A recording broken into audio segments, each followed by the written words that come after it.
বৃহস্পতিবার মানে হচ্ছে সবজি রান্না। আমার শাশুড়ি বৃহস্পতিবারে নিরামিষ খায়, তো সেজন্য আমাদের মজার মজার সব সবজি বৃহস্পতিবারে রান্না হয়। চলুন রান্না দেখতে দেখতে আপনাদের সাথে একটা বাস্তব জীবনের গল্পের কিছু কথা বলছি। সত্যিকার ভালোবাসা।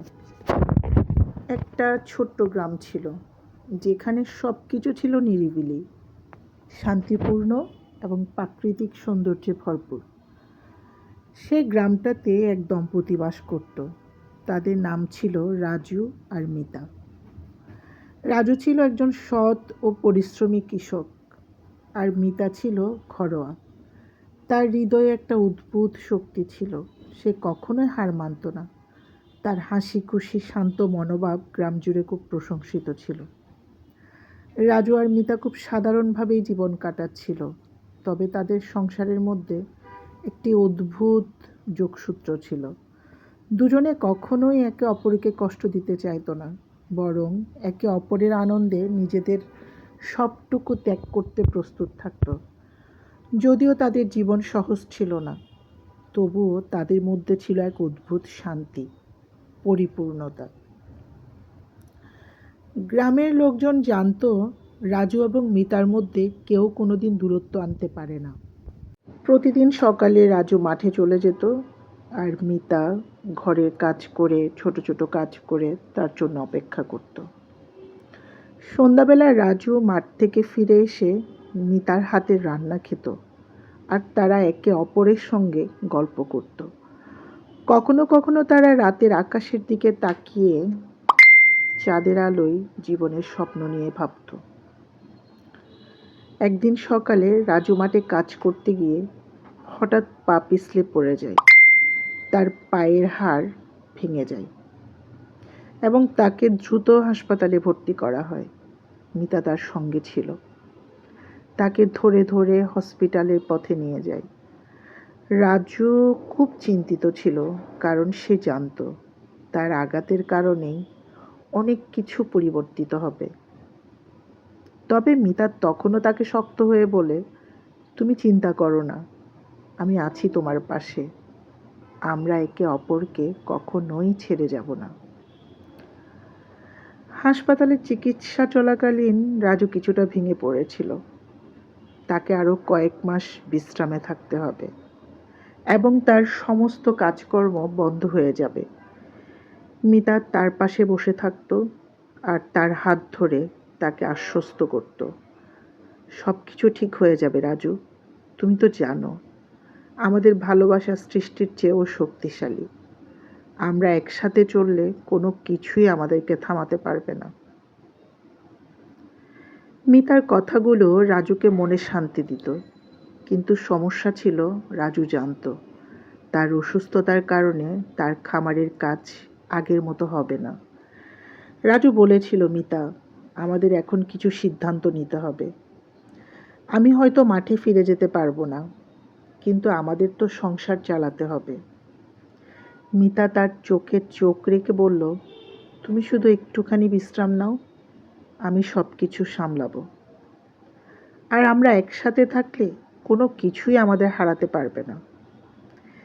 এভাবে রাজু আর মিতা একে অপরের প্রতি তাদের ভালোবাসা, গভীর শ্রদ্ধা দিয়ে কাজ করতে শুরু করলো। রাজু যখন হসপিটালে ছিল, মিতা তখন ঘরকন্যার কাজের পাশাপাশি বাইরে গিয়ে গ্রামের মানুষদের সাহায্য করতে শুরু করলো। গ্রামের অনেকেই কিন্তু মিতার এই সহানুভূতি ও নিষ্ঠার জন্য তাকে ভালোবাসতে শুরু করেছিল। মিতার জীবন চলছিল নানা সংগ্রামে, পরিশ্রমের মধ্যে দিয়ে, কিন্তু সে কখনোই রাজুকে ছেড়ে যায়নি। এভাবে কয়েক মাস চলে গেল। রাজু ধীরে ধীরে সুস্থ হতে লাগলো। তার শরীরের কিছু অংশ এখনও কিন্তু সেরে ওঠেনি, তবে তার মনোবল অনেক বেশি বেড়ে গিয়েছিল। একদিন রাজু মিতার কাছে এসে বলল, মিতা, আমি আবার খামারে ফিরতে চাই, তবে এবার আমার কাজের ধরনটা একটু ভিন্ন রকম হবে। মিতা আবার মৃদু হেসে উত্তর দিল, তুমি শুধু ভালো থেকো, বাকিটা সব ঠিক হয়ে যাবে। রাজু ধীরে ধীরে তার কাজের পরিবর্তন করতে শুরু করলো। তার স্ত্রী মিতা তাকে সবসময় সাহায্য করত। তাদের ঘর নতুন করে সাজানো হলো। তারা একে অপরের খুব যত্ন সহকারে ভালোবাসত, কারণ তারা জানতো জীবন কখনো ঠিক একই রকম থাকে না। কখনো সুখ, কখনো দুঃখ, কখনো আনন্দ, এগুলো তো জীবনের অংশ। কিন্তু যদি দুজন একে অপরের পাশে থাকে তবে সব কিছু অনেক সহজ হয়ে যায়। এভাবে সময় পেরিয়ে গেল। রাজু ও মিতা তাদের সংসারকে আরো সুন্দর ও শক্তিশালী করে তুলল। তাদের গল্পে শুধু পরিশ্রম, সংগ্রাম আর ভালোবাসাই ছিল না, তাদের গল্পে ছিল একতা, সে অটুট বন্ধন যা সব কিছুকে জয় করতে পারে। রাজু ও মিতার সংসার ছিল এক নিখুঁত উদাহরণ, যেখানে ভালোবাসা, সহানুভূতি, একে অপরের প্রতি শ্রদ্ধা সবচেয়ে বড় সম্পত্তি ছিল তাদের। তারা জানতো পৃথিবীতে সবচেয়ে মূল্যবান জিনিস হলো একে অপরের পাশে থাকা, একে অপরকে ভালোবাসা। এটা কখনোই ফুরিয়ে যাবে না।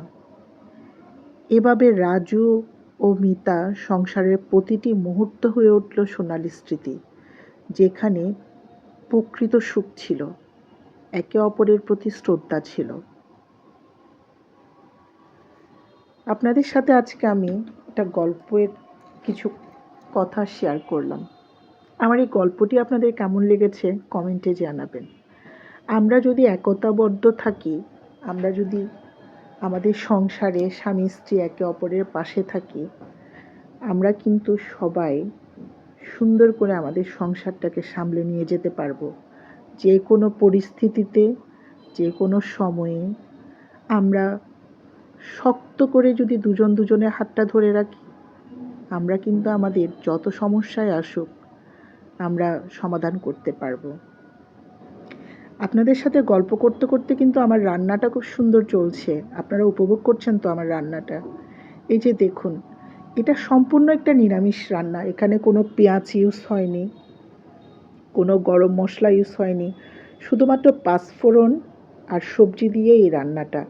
আদা, জিরা, হলুদ, মরিচের গুঁড়া, এতটুকুই। এই সবজিটা যে কী পরিমাণ মজা হয়, বাসায় কখনো কেউ ট্রাই করে দেখবেন। শুধুমাত্র স্পেশাল ইনগ্রিডিয়েন্ট হচ্ছে নারিকেল বাটা। ভীষণ ভীষণ মজার এই সবজিটা। আমার বাসার সবাই তো এত পছন্দ করে। আজকে আমি যখন ভয়েস দিচ্ছি তখন আমি সন্ধ্যায় ভয়েস দিচ্ছি। আমার 2 বাচ্চাই কোনো মাছ মাংস না খেয়ে এই সবজিটা দিয়ে ভাত খেয়েছে। আমাদের ঘরে এই সবজিটা রান্না করলে আর কিছুই লাগে না। আর বৃহস্পতিবার যেহেতু আমার শাশুড়ি মা নিরামিষ খায়, তো মূলত বৃহস্পতিবারে আমরা সবজিগুলো রান্না করি বিভিন্ন পদের। অনেক মজাদার এই সবজিগুলো, ভীষণ ভীষণ ভালো লাগে খেতে। এই সবজিটার নাম হচ্ছে নারিকেল শুক্তো। সবজিটা নারিকেল বাটা দিয়ে রান্না করা হয়, খেতে কিন্তু ভীষণ মজা। এখন থেকে আমি চিন্তা করেছি আপনাদের সাথে প্রতিনিয়ত কিছু গল্প শেয়ার করে আমি আমার ভিডিওগুলো আপলোড করব। আমার এই ছোট্ট ধারণাটি আপনাদের কেমন লেগেছে একটু কমেন্টে জানাবেন। আমার এই গল্পের, আমার এই কথাগুলো আপনাদের ভালো লেগেছে কিনা। সবাই ভালো থাকবেন, সুস্থ থাকবেন, প্রাচী প্রীতন ওয়ার্ল্ডের সাথে থাকবেন। প্রাচী প্রীতন ওয়ার্ল্ডের ভিডিওগুলো দেখবেন, সুন্দর গঠনমূলক কমেন্ট করবেন। বাই বাই সবাইকে।